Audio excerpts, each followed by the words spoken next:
Bom, pessoal, vamos aqui para mais um probleminha. E a ideia agora a gente está analisando a árvore de recursividade do algoritmo de ordenamento do Quicksort, né? Bom, suponha que a divisão realizada em todos os níveis do algoritmo Quicksort, divisão do arranjo numérico que ele recebe como entrada, sempre seja dada pela proporção de 1 menos alfa para alfa. Ou seja, como a gente já viu no algoritmo Quicksort, o arranjo inicial, que a gente chamou do arranjo A de tamanho n, ele é dividido em 3 subarranjos. Um arranjo de tamanho de apenas um elemento, que é o pivô, e outros 2 arranjos que são exatamente os arranjos que são menores e maiores do que o pivô. Então esses 2 arranjos que são maiores e menores do que o pivô é que um vai ter uma proporção de tamanho 1 menos alfa, para o outro ter uma proporção de tamanho alfa, onde alfa agora é uma constante e vale sempre entre 0 e 1/2, sendo maior do que 0 e menor ou igual a 1/2. Bom, então o exercício pede para mostre que a profundidade mínima de uma folha na árvore de recursão ela é aproximadamente dada por log de n sobre log de alfa, onde n é a quantidade de elementos no arranjo de entrada do algoritmo. Mostre também que a profundidade máxima é aproximadamente n log de 1, log de n sobre log de 1 menos alfa. Bom, por que profundidade máxima? Por que profundidade mínima? Uma vez agora que o algoritmo ele não tem mais as duas partições balanceadas, ou seja, aproximadamente iguais, vai ter um ramo desse algoritmo na árvore que vai se extinguir primeiro, simplesmente porque ele é menor, e tem um ramo que vai se extinguir mais tarde, simplesmente porque ele é maior. Esse ramo que se extingue primeiro vai ser o de menor profundidade, e o ramo que se extingue maior vai ser o de máxima profundidade. Lembrando que profundidade se mede de cima para baixo, né? Bom, então aqui é só um preâmbulo, né? Então, dado que o algoritmo Quicksort realiza um particionamento no arranjo de entrada, gerando 3 arranjos, um com apenas o elemento do pivô, que é esse arranjo aqui central, o A de Q,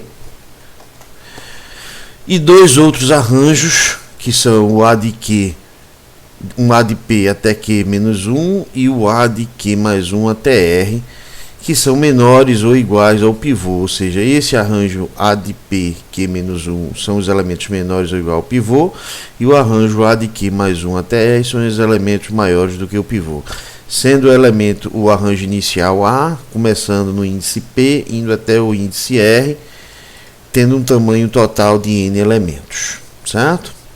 Bom, a ideia agora é que este rapaz aqui, essa partição inicial em relação a essa partição, a partição que vai de P a Q-1 em relação à partição que vai de Q mais 1 até R, elas vão ser divididas em uma proporção de alfa para 1 menos alfa. Então a gente escolhe aqui qual lado, então escolhendo por exemplo, esse lado aqui sendo o lado proporcional a alfa, o tamanho dessa primeira interação aqui vai me dizer que eu tenho um alfa n elementos desse lado.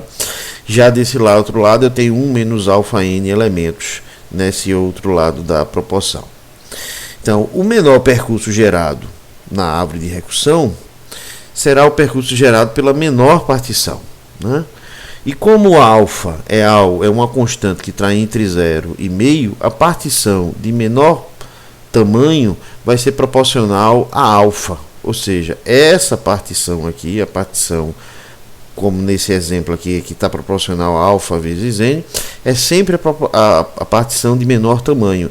Então, esse ramo aqui sempre vai gerar o ramo ou o lado da árvore menor. Lógico que isso no limite, quando o alfa foi exatamente igual a 1/2, a gente tem que as duas partições são aproximadamente iguais, mas então a máxima vai ficar igual à mínima aproximadamente, mas dado esse processo, alfa vezes n é sempre menor do que 1 menos alfa sobre vezes n. Então, pessoal, no ramo gerador dessa menor partição, a primeira interação lá do Quicksort, ela vai reduzir o tamanho original de n para alfa vezes n, ou seja, ele sai desse arranjo aqui inicial que tem tamanho n, o arranjo A, e vai para o arranjo AP até Q menos 1, que no caso aqui vai ter alfa n elementos, né? É o menor arranjo. Então, na primeira interação eu saio de N e vou para alfa N.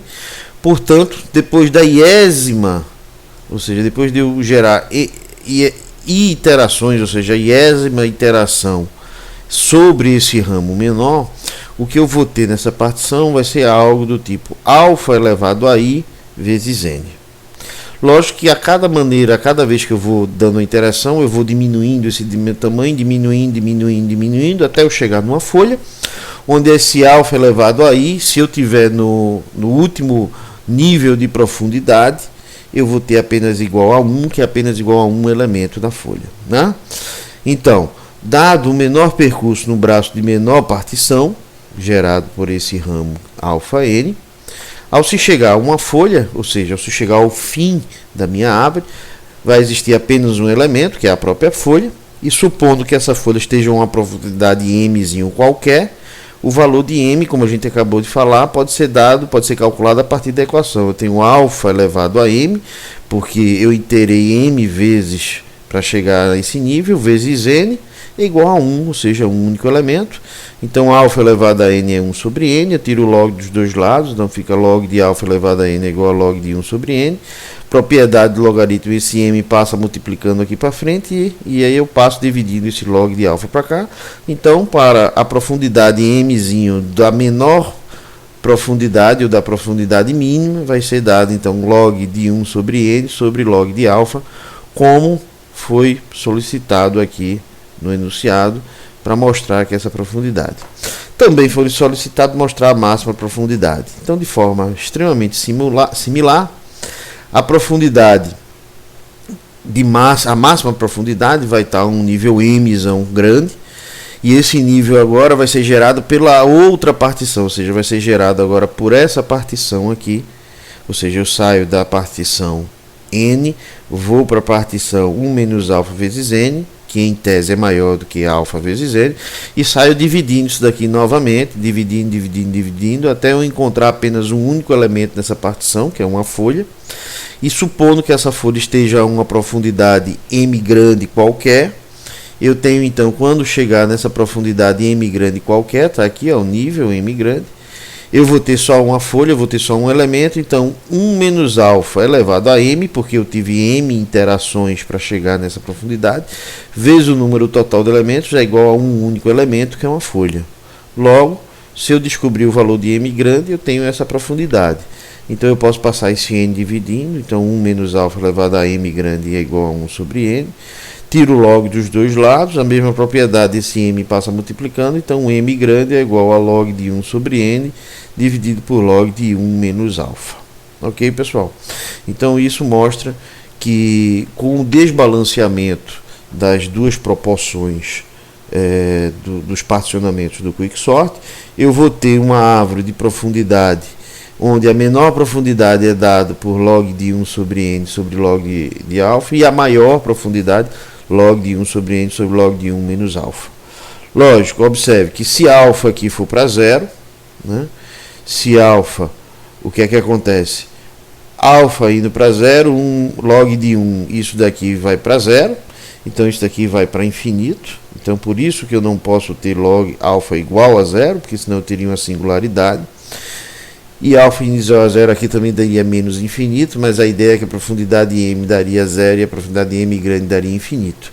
E é por isso que eu não posso ter alfa igual a zero, eu posso ter alfa maior do que zero. Mas no limite de alfa ser igual a zero, aí vira exatamente o pior caso, né? Porque eu gero uma partição desse lado exatamente com zero elementos, e esse zero elemento vai me gerar uma profundidade aqui tão grande que eu escalo agora para n ao quadrado, e fazendo então com que esse algoritmo não seja ideal para uso prático. Ok, pessoal? Bom, espero que vocês tenham entendido. Até a próxima.